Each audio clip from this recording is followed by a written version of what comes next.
Hello dears, welcome back. നമുക്ക് ഷോപ്പിലൊരു sale നടക്കുന്നതുകൊണ്ട് കുറച്ചധികം video shoot ചെയ്ത് വെക്കാനുണ്ടായിരുന്നു കേട്ടോ. ഒരു 4-5 എണ്ണം വീഡിയോ ഒക്കെ എടുത്തു കഴിഞ്ഞിട്ട് ആ സാധനങ്ങളൊക്കെ നമ്മൾ തിരിച്ച് മടക്കി അറേഞ്ച് ചെയ്ത് വെക്കുകയാണ്. അപ്പോൾ ഇനി ഫുഡും ഒക്കെ കഴിച്ചിട്ട് ഞാൻ ഇറങ്ങും, തിരിച്ച് വീട്ടിലേക്ക് പോവും.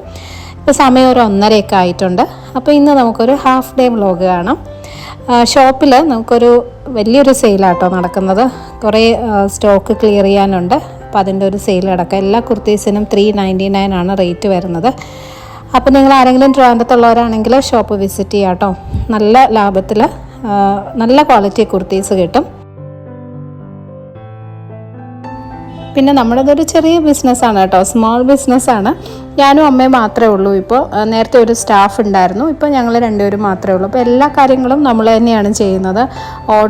ഓൺലൈനിൽ ഓർഡർ എടുക്കുന്നത് തൊട്ട് പാക്ക് ചെയ്യുന്നതും അയക്കുന്നതും എല്ലാം നമ്മൾ തന്നെയാണ്. ഓഫ്ലൈൻ കസ്റ്റമേഴ്സ് വരുമ്പം അറ്റൻഡ് ചെയ്യുന്നതും എല്ലാം കൂടുതലും അമ്മയാണ്. കാരണം ഞാൻ പറഞ്ഞില്ല, ഞാൻ വീഡിയോസൊക്കെ എടുത്ത് ഉച്ചയാകുമ്പോൾ ഇറങ്ങുന്നത് കൊണ്ട് കൂടുതൽ സമയം അമ്മയാണ് ഷോപ്പിലുള്ള. അപ്പം ശരിക്കും അതിൻ്റേതായ ഞങ്ങൾ രണ്ടുപേരും മാത്രം മാനേജ് ചെയ്യുന്നതിൻ്റേതായ ഒത്തിരി ബുദ്ധിമുട്ടുകളും ഉണ്ട്. ഒരുപാട് പേര് എന്നോട് ചോദിക്കാറുണ്ട് ഷോപ്പാണോ ഓൺലൈനാണോ നല്ലതെന്ന്. എനിക്കെപ്പോഴും ഓൺലൈനാണ് കൂടുതൽ കംഫർട്ടബിളായിട്ട് തോന്നിയിട്ടുള്ളത് കേട്ടോ. നമുക്ക് കുറച്ചും കൂടി നമ്മുടെ സൗകര്യത്തിനനുസരിച്ച് ചെയ്യാമെന്നാണ് എനിക്ക് തോന്നിയിട്ടുള്ളത്. പിന്നെ ഷോപ്പാണെങ്കിൽ അതിനനുസരിച്ച് മാനേജ് ചെയ്യാൻ ഒത്തിരി ആൾക്കാരും ഒക്കെ വേണം, അതിന് റിസോഴ്സസ് വേണം. അപ്പോൾ എന്തായാലും ഞാൻ അവിടെ നിന്ന് ഇറങ്ങി. എനിക്ക് കുറച്ച് സാധനങ്ങൾ മേടിക്കാനുണ്ടായിരുന്നു, കുറച്ച് അല്ലറ ചില്ലറ സാധനങ്ങൾ. ഇന്ന് രാത്രി ചപ്പാത്തി ഉണ്ടാക്കാനാണ് വിചാരിക്കുന്നത്. കുറച്ച് നാളായിട്ട് ഈ റെഡിമെയ്ഡ് ചപ്പാത്തി വാങ്ങുകയാണ് കേട്ടോ ചെയ്യുന്നത്. അപ്പം വീട്ടിലുണ്ടാക്കുന്ന ചപ്പാത്തിയുടെ ഒരു ടേസ്റ്റ് ഇല്ല അതിന്. ശരിക്കും നമുക്ക് എളുപ്പത്തിനൊരു സൗകര്യത്തിന് വേണ്ടി വാങ്ങുന്നതാണ്. അപ്പോൾ ഞാൻ കുറച്ച് ഗോതമ്പ് മാവ് വാങ്ങിച്ചു. ഇന്ന് ചപ്പാത്തി ഉണ്ടാക്കി കഴിക്കാമെന്ന് വിചാരിച്ചു. ഞാൻ തിരിച്ചു വന്നിട്ട് ഞാനിവിടെ കുറച്ച് നേരം വെയിറ്റ് ചെയ്തു. മോള് വരുന്ന സമയമാണ്. അപ്പോൾ അച്ഛനാണ് മോളെ വൈകിട്ട് വിളിച്ചിട്ട് വരുന്നത്. അപ്പോൾ അവളെ വിളിച്ചിട്ട് ഫ്ലാറ്റിലേക്ക് പോകണം.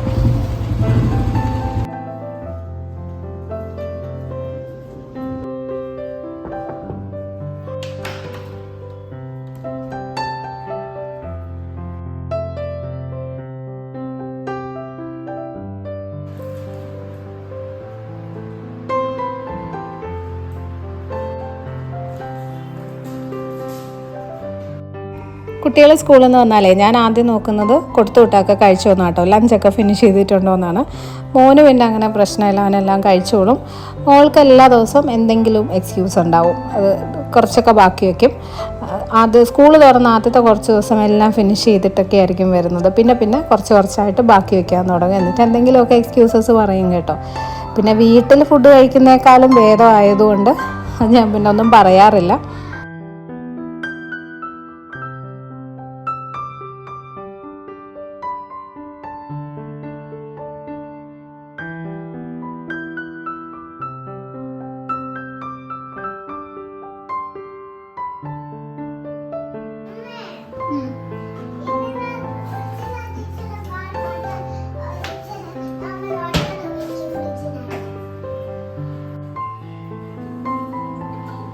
വൈകുന്നേരത്തെ ചായ കട്ടൻ ചായയാണ് കേട്ടോ. ഒഴിവാക്കണമെന്ന് എല്ലാ ദിവസവും വിചാരിക്കേ, മധുരം കുറയ്ക്കാമെന്നുള്ള ഉദ്ദേശത്തിൽ. പക്ഷെ നടക്കാറില്ല. മധുരം കുറച്ചല്ലാതെ മധുരം ഇടാതെ ചായ കുടിക്കാൻ എനിക്ക് പറ്റില്ല കേട്ടോ. കുടിക്കുകയാണെങ്കിൽ നല്ല മധുരം വേണം. പക്ഷേ ഈ വൈകുന്നേരം കടയിൽ നിന്നൊക്കെ വന്നു കഴിയുമ്പം ഒരു ചായ കുടിച്ചാലേ ഒരു എനർജി കിട്ടത്തുള്ളൂ ബാക്കി ജോലികളൊക്കെ ചെയ്യാനായിട്ട്. ഒരു ദിവസവും ഒഴിവാക്കുന്നത് നടക്കാറില്ല. അപ്പോൾ ഇന്ന് ഞാനൊരു ചെറിയ ഗ്ലാസ് കട്ടൻ ചായ ഇടുവാണ്. അതിൻ്റെ കൂടെ മുട്ടയും കൂടി പുഴുങ്ങാനായിട്ട് വെച്ചിട്ടുണ്ട് കേട്ടോ. ചപ്പാത്തിയാണ് വൈകുന്നേരം. അപ്പോൾ അതിൻ്റെ കൂടെ ഒരു എഗ് ടിക്ക മസാലയാണ് നമ്മൾ ഉണ്ടാക്കാൻ പോകുന്നത്.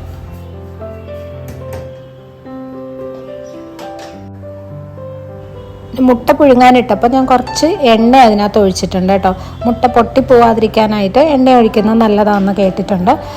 പണ്ടൊക്കെ ഞാൻ ഉപ്പായിരുന്നു ഇടുന്നത്. അമ്മ എപ്പോഴും ഉപ്പിട്ടായിരുന്നു മുട്ട വേവിക്കുന്നത്, അതുപോലെ പൊട്ടിപ്പോവാതിരിക്കാനായിട്ട്. പിന്നെ ഞാൻ ഏതോ ഒരു യൂട്യൂബ് വീഡിയോയിൽ കണ്ടതാണ് എണ്ണ ഒഴിച്ചാൽ മതിയെന്ന്. അപ്പോൾ കുറച്ച് നാളായിട്ട് ഞാൻ അങ്ങനെയാണ് ചെയ്യുന്നത്. പിന്നെ അത് പൊളിച്ചെടുക്കാനും ഒക്കെ എനിക്ക് കുറച്ച് എളുപ്പമായിട്ട് തോന്നിയിട്ടുണ്ട്.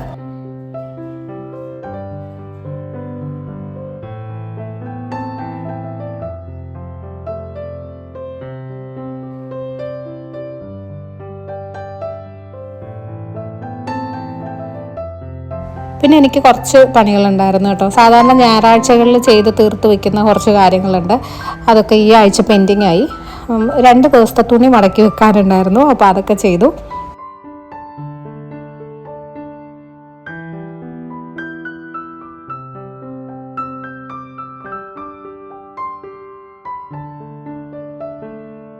പിന്നെ ഞാൻ യൂണിഫോം എല്ലാം തേച്ച് മടക്കി വയ്ക്കും. ഇത് സാധാരണ ഞായറാഴ്ചയാണ് ചെയ്യാറുള്ളത്. ഈ ആഴ്ച നടന്നില്ല. എല്ലാ ദിവസവും രാവിലെ തേക്കാനൊന്നും എനിക്ക് സമയം കിട്ടാറില്ല കേട്ടോ. ഞാൻ ഒത്തിരി നേരത്തെ എഴുന്നേൽക്കുന്ന ആളല്ല. രാവിലെ എഴുന്നേൽക്കാൻ എനിക്ക് കുറച്ച് ബുദ്ധിമുട്ടാണ്. അപ്പോൾ കുക്കിങ്ങും പിന്നെ ഈ ഒരു യൂണിഫോം തേക്കലും എല്ലാം കൂടെ എനിക്ക് നടക്കത്തില്ല. അതുകൊണ്ട് ഞാൻ സൺഡേ എല്ലാം ഒരുമിച്ച് തേച്ച് വയ്ക്കും. മോൻ്റെ ഡ്രസ്സുകളൊക്കെ സാധാരണ യൂണിഫോം മാത്രമേ ഞാൻ തേച്ച് കൊടുക്കാറുള്ളൂ കേട്ടോ. പുറത്തൊക്കെ പോകുമ്പോൾ ഉള്ളത് അവൻ തനിച്ച് തേച്ചോളും. പക്ഷേ വൃത്തിയാവത്തില്ല, അത്ര നമ്മൾ ചെയ്യുന്ന പോലെ അങ്ങോട്ട് നന്നാവത്തില്ല. അപ്പോൾ യൂണിഫോം ആയതുകൊണ്ട് കുറച്ച് നന്നായിട്ട് ചെയ്യണമെന്നുള്ളതുകൊണ്ട് ഞാൻ തന്നെയാണ് തേച്ച് കൊടുക്കുന്നത്.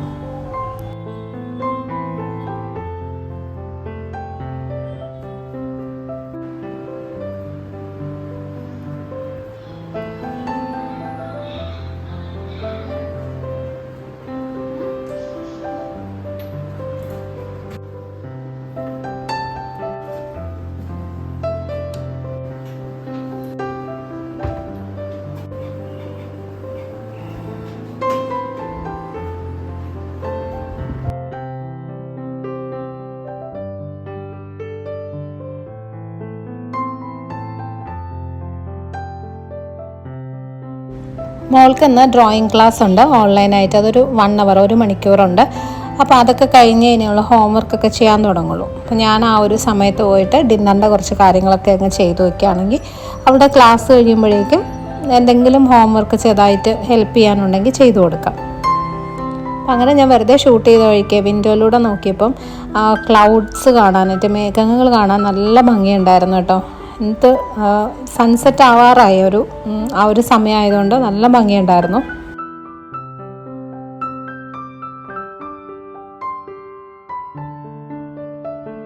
അപ്പോൾ ഇന്ന് പറഞ്ഞ പോലെ ചപ്പാത്തിയാണ്.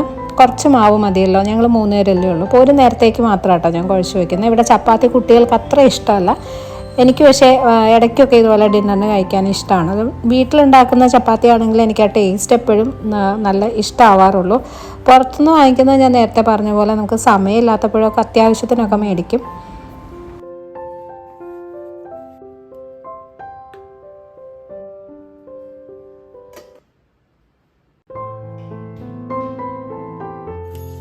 അപ്പോൾ ഇന്നൊരു എഗ് ടിക്ക മസാലയാണ് ഉണ്ടാക്കാൻ പോകുന്നത് കേട്ടോ. അതിനായിട്ടൊരു 4-5 സവാള എടുത്തു. ചെറിയ സൈസായിരുന്നു, അതുകൊണ്ട് 4-5 എണ്ണം ചെറുതായിട്ട് അരിഞ്ഞു വെച്ചു. പിന്നെ ഒരു മീഡിയം സൈസിലുള്ള ഒരു കഷ്ണം ഇഞ്ചി, 3-4 അല്ലി വെളുത്തുള്ളിയും കൂടി ഒന്ന് ചതച്ച് വെക്കുകയാണ്. ചെറുതായിട്ട് അരിഞ്ഞാലും മതി, അല്ലെങ്കിൽ പേസ്റ്റ് വേണമെങ്കിലും ഉപയോഗിക്കാം.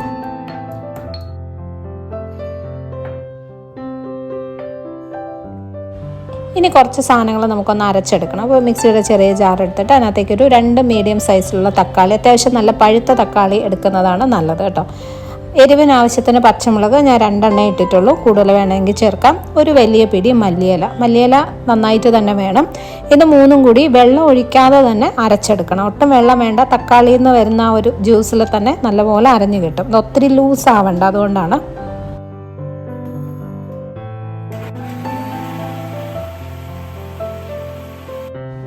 ഇതുപോലെ നല്ല സ്മൂത്തായിട്ട് അരച്ചെടുത്തു.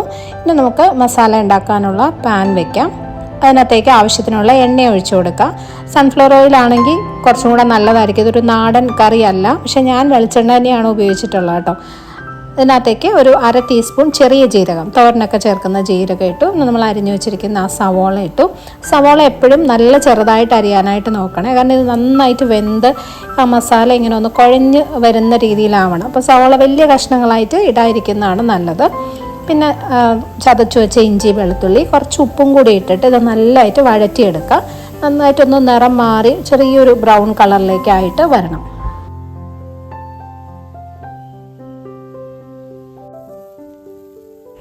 ഇതുപോലെ ആയി വരുമ്പോഴേക്കും എൻ്റെ നിറമൊക്കെ ഒന്ന് മാറി വരുമ്പോൾ നമ്മൾ ആ നേരത്തെ അരച്ച് വെച്ച പേസ്റ്റിനകത്തേക്ക് ഒഴിച്ചു കൊടുക്കുക. ഇനി ഇത് കുറച്ച് നേരം കൂടെ ഒന്ന് വഴറ്റി കൊടുക്കണം. ഇതിനകത്തുള്ള ഒരു ഈർപ്പമൊക്കെ ഒന്ന് വറ്റി വരണം. പിന്നെ തക്കാളിയുടെയും മല്ലിയില ചേർത്തിട്ടുണ്ടല്ലോ, അതിൻ്റെയൊക്കെ ആ ഒരു പച്ച ചൊവയൊക്കെ ഒന്ന് മാറി വരണം. ചെറുതായിട്ടൊരു നിറം മാറും കേട്ടോ. പിന്നെ പലരും എന്നോട് ചോദിക്കാറുണ്ട് ഈ സ്റ്റീലിൽ അടിയിൽ പിടിക്കുമോ, ഇതുപോലെ ചെറിയൊരു ബ്രൗൺ കളർ പോലെ വരുമോ എന്നൊക്കെ. ഒരിക്കലും നോൺ സ്റ്റിക്ക് പോലെ ഒട്ടും തന്നെ അടിയിൽ പിടിക്കാതിരിക്കുമൊന്നുമില്ല. കുറച്ച് നേരം ഇങ്ങനെ കുക്ക് ചെയ്യുമ്പോൾ അതിൻ്റെ സൈഡിൽ കാണുന്ന പോലെ ഒരു ബ്രൗൺ കളറൊക്കെ വരും കേട്ടോ. പക്ഷെ അത് കുഴപ്പമില്ല, ഗ്രേവിയിൽ നമ്മൾ വെള്ളമൊക്കെ ഒഴിച്ച് കഴിയുമ്പോഴേക്കും അതങ്ങ് റെഡി ആയിക്കോളും. അപ്പോൾ ഇനി ഇതിനകത്തേക്ക് ഞാൻ മസാലകൾ ചേർക്കുകയാണ്. 1/2 ടീസ്പൂൺ മഞ്ഞൾപ്പൊടി, 2 ടീസ്പൂൺ കാശ്മീരി മുളക് പൊടി, 3 മുതൽ 3.5 ടീസ്പൂൺ അളവിൽ മല്ലിപ്പൊടി, ഒരു 1/4 ടീസ്പൂൺ ചെറിയ ജീരകം പൊടിച്ചത്, 1 ടീസ്പൂൺ ഗരം മസാല. ഇത്രയിട്ട് നന്നായിട്ട് വഴറ്റി പൊടികളുടെ ഒരു ചുവയും കൂടി അങ്ങ് മാറണം.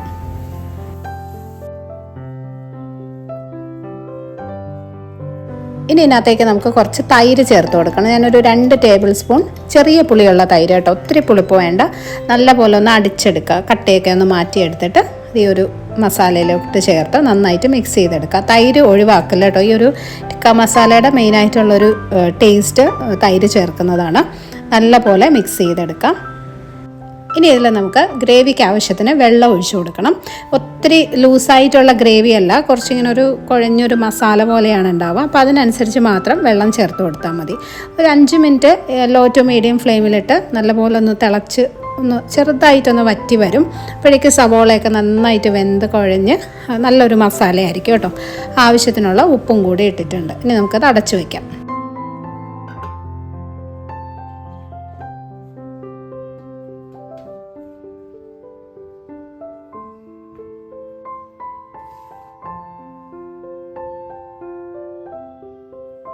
മുട്ട ഞാൻ പിന്നെ ഒന്ന് വെറൈറ്റി ഒക്കെ ആയിട്ട് റൗണ്ടായിട്ട് കട്ട് ചെയ്യാമെന്ന് വിചാരിച്ചു കേട്ടോ. പക്ഷെ ചെറുതായിട്ടൊന്ന് പാളിപ്പോയി, കറക്റ്റ് ഒരു ഷേപ്പിൽ കിട്ടിയില്ല കേട്ടോ. ഈ ആമസോണിൽ ഞാനൊരു പ്രോഡക്റ്റ് ഉണ്ടായിരുന്നു, ഇങ്ങനെ കറക്റ്റ് റൗണ്ട് ഷേപ്പിൽ മുട്ട ഇങ്ങനെ കട്ട് ചെയ്തെടുക്കുന്ന ഒരു സാധനം, ആപ്പിൾ കട്ടറൊക്കെ പോലെ. അങ്ങനെ എന്തെങ്കിലും വേണമായിരിക്കും. ഇതല്ലാതെ കത്തി വെച്ച് ചെയ്യുമ്പം അതിനകത്തെ മുട്ടയുടെ മഞ്ഞ ഇങ്ങനെ ഇളകി പോരുന്നുണ്ടായിരുന്നു കേട്ടോ. പിന്നെ ഒരെണ്ണം ആ ഒരു ഷേപ്പിൽ കട്ട് ചെയ്തതുകൊണ്ട് ബാക്കിയെല്ലാം അങ്ങനെ തന്നെ ചെയ്തെടുത്തു. ഈ ഒരു മസാലയിൽ മുട്ട ചെറിയ കഷ്ണങ്ങളായിട്ട് തന്നെ മുറിച്ചിടണം. ഏത് ഷേപ്പിലായാലും കുഴപ്പമില്ല, അതുപോലെ ഇടാതെ കഷ്ണങ്ങളായിട്ട് തന്നെ മുറിച്ച് ചേർക്കണം.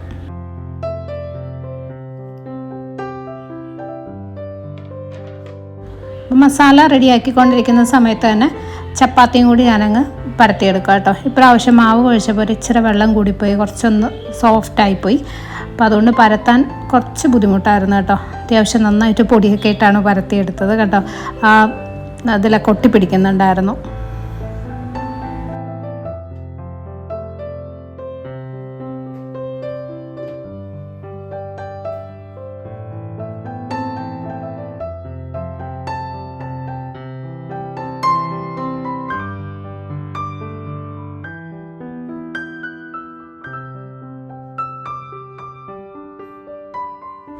അപ്പോഴേക്കും ഗ്രേവി നന്നായിട്ട് തിളച്ച് ആവശ്യത്തിന് വറ്റി കുറുകിയൊക്കെ വന്നിട്ടുണ്ട് കേട്ടോ. അതായത് ഇതുപോലെ നല്ലൊരു മസാല ആയിട്ടുണ്ട്, നല്ല ഡാർക്ക് കളറായിരിക്കുമേ. ഇതിനകത്തേക്ക് ഒരു 1/2 ടീസ്പൂൺ പഞ്ചസാര ചേർക്കണം. പഞ്ചസാര ഒഴിവാക്കരുത് കേട്ടോ, ഗ്രേവിക്ക് നല്ലൊരു ടേസ്റ്റ് കൊടുക്കുക. ചെറിയൊരു മധുരം പോലുള്ളൊരു ടേസ്റ്റ് വരണം. 1/2 ടീസ്പൂൺ മതി. ശർക്കര വേണമെങ്കിലും ഉപയോഗിക്കാം. ഇനി നമ്മൾ കട്ട് ചെയ്ത് വെച്ചിരിക്കുന്ന മുട്ട ചേർത്ത് കൊടുക്കാം. ഞാനൊരു 5 മുട്ടയാണ് കേട്ടോ എടുത്തിട്ടുണ്ടായിരുന്നത്. ഇനി ഇതിനകത്തേക്ക് ലാസ്റ്റ് ചേർക്കാൻ പോകുന്നത് കുറച്ച് കസൂരി മേത്തിയാണ്. കസൂരി മേത്തി ഇല്ലാതെ ഉണ്ടാക്കിയാലും ഈ ഒരു ഗ്രേവിക്ക് നല്ല ടേസ്റ്റ് ഉണ്ടാവും. എന്നാലും ആ ഒരു ടിക്ക മസാലയുടെ കറക്റ്റായിട്ടൊരു ഫ്ലേവർ കിട്ടണമെങ്കിൽ കസൂരി മേത്തി ചേർക്കണം. അപ്പോൾ ഒരു 3/4 ടീസ്പൂണൊക്കെ ഉണ്ടാവും. അതിങ്ങനെ കൈവച്ച് നന്നായിട്ടൊന്ന് തിരുമ്മി ഒന്ന് ഉടച്ചിട്ട് ചേർത്ത് കൊടുക്കാം. നല്ലപോലെ മിക്സ് ചെയ്തെടുക്കുക. ലാസ്റ്റ് വേണമെങ്കിൽ കുറച്ച് ഫ്രഷ് ക്രീമൊക്കെ യൂസ് ചെയ്യാം കേട്ടോ. കുറച്ചും കൂടെ നല്ല റിച്ച് ആയിട്ടുള്ളൊരു ഗ്രേവി ആയിരിക്കും, നല്ല ടേസ്റ്റും ആയിരിക്കും. ഞാൻ ചേർത്തിട്ടില്ല. അല്ലെങ്കിൽ കുറച്ച് കശുവണ്ടി അരച്ച് ചേർത്താലും മതി. കുറച്ച് മല്ലിയില ഇട്ടൊന്ന് ഗാർണിഷ് ചെയ്തു. അപ്പോൾ ഇതാണ് നമ്മുടെ എഗ് ടിക്ക മസാല. ഇത് ചപ്പാത്തിയുടെ കൂടെയാണ് ഏറ്റവും ബെസ്റ്റ് കോമ്പിനേഷൻ. അടിപൊളിയാണ് കേട്ടോ, ട്രൈ ചെയ്ത് നോക്കണേ. നമ്മളെപ്പോഴും ഒരേ രീതിയിൽ മുട്ട ഗ്രേവി ഉണ്ടാക്കുന്നതിനേക്കാളും നല്ല ഡിഫറെൻ്റ് ആയിട്ടുള്ളൊരു ടേസ്റ്റാണ്.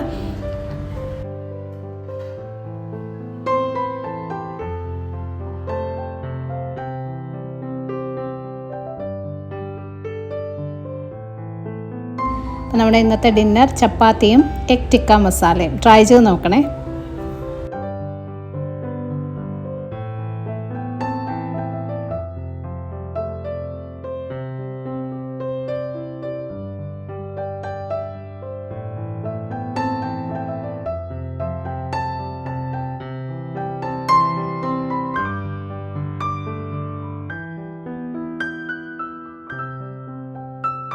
ഞാൻ ഈ ഒരു സ്റ്റീൽ കട്ടിംഗ് ബോർഡ് ഉപയോഗിക്കാൻ തുടങ്ങിയിട്ട് ഇപ്പോൾ 4 വർഷമായി കേട്ടോ.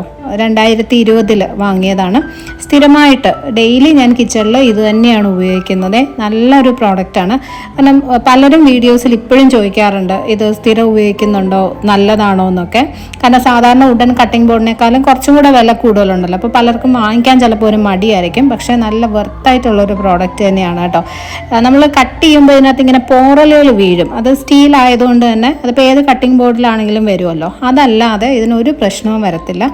ഇന്നിപ്പോൾ ഞാനിതൊന്ന് ക്ലീൻ ചെയ്യാൻ പോവാം. കാരണം കുറച്ച് ദിവസമായി ക്ലീൻ ചെയ്തിട്ട്. അപ്പോൾ അതൊന്ന് മങ്ങിയിട്ടുണ്ട്. സൈഡിലൊക്കെ ചെറുതായിട്ട് ഇങ്ങനെ കറയൊക്കെ പിടിച്ചിട്ടുണ്ട്. വെജിറ്റബിൾസിൻ്റെ ഒക്കെ ആയിരിക്കും. അപ്പോൾ ക്ലീൻ ചെയ്യാനായിട്ട് നമ്മൾ സാധാരണ ഈ സിങ്കൊക്കെ ചെയ്യുന്ന പോലെ തന്നെ കുറച്ച് വിനീഗറും ബേക്കിംഗ് സോഡയും മാത്രം ഇട്ടാൽ മതി.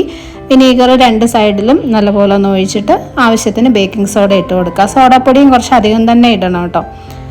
2 സൈഡും ഇതുപോലെ ചെയ്യുക. ഒരു പരന്ന പാത്രത്തിലോ അല്ലെങ്കിൽ ഞാനിപ്പോൾ സിങ്കിൻ്റെ സൈഡിൽ ഇങ്ങനെ വെച്ചിട്ടാണ് ചെയ്യുന്നത്. അങ്ങനെ ഒരു സ്ഥലം ഉണ്ടെങ്കിൽ അതായിരിക്കും നല്ല, അല്ലെങ്കിൽ എല്ലാം ഒലിച്ച് പോകത്തില്ലേ. അപ്പോൾ ഇങ്ങനെ ഒന്ന് ഇട്ട് കുറച്ച് നേരം ഒന്ന് വെക്കണേ.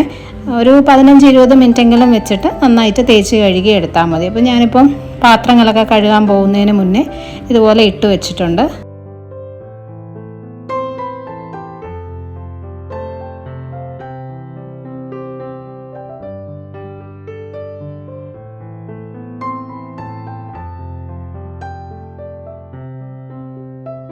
അപ്പോൾ ഇനി നമുക്കിതൊന്ന് നല്ലതായിട്ട് തേച്ച് കഴുകിയെടുക്കാം. ഞാനൊരു പ്ലാസ്റ്റിക് സ്ക്രബ്ബറാണ് കേട്ടോ ഉപയോഗിക്കുന്നത്. സ്റ്റീൽ സ്ക്രബ്ബർ ഞാൻ ഉപയോഗിക്കാറില്ല.